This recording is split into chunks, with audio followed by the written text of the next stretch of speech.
नमस्कार, आप देख रहे हैं न्यूज टाइम 24 आवर्स। मैं हूं आपके साथ फरहा। लोकसभा चुनाव के मद्देनजर मंगलवार को राष्ट्रीय राजधानी दिल्ली में इंडिया गठबंधन की बैठक हुई। इस बैठक में विपक्षी दलों के बीच सीट शेयरिंग, कैंपेन स्ट्रेटेजी समेत विभिन्न मुद्दों पर चर्चा हुई।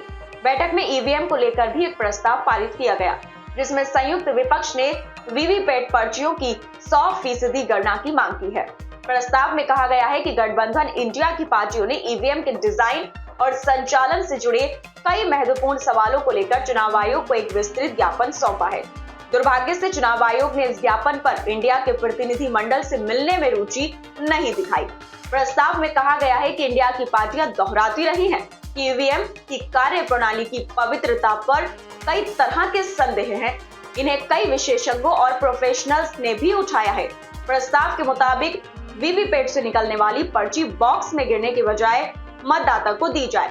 वे अपने द्वारा विकल्प को सत्यापित करने के बाद इसे अलग मत पेटी में रख देगा। इसके बाद वीवीपैट पर्चियों की 100% गणना की जानी चाहिए। ऐसा होने से स्वतंत्र और निष्पक्ष चुनावों में लोगों का पूर्ण रूप से विश्वास बहाल होगा। वहीं प्रस्ताव में कहा गया है कि यदि चुनाव आयोग को कोई आपत्ति है तो 2024 के लोकसभा चुनाव के लिए हाइब्रिड बैलेट पेपर ईवीएम प्रणाली का इस्तेमाल भी किया जा सकता है। दरअसल बीते 3 दिसंबर को राज्यों के विधानसभा चुनाव के नतीजे सामने आने के बाद ईवीएम पर विपक्ष के द्वारा कई सवाल खड़े किए गए थे। विपक्ष का आरोप था कि अप्रत्याशित चुनाव नतीजों के कारण ईवीएम की विश्वसनीयता को लेकर लोग एक मत नहीं है। चुनाव नतीजे सामने आने के बाद से कांग्रेस समेत अन्य दलों ने ईवीएम के खिलाफ लड़ाई को तेज कर दिया है।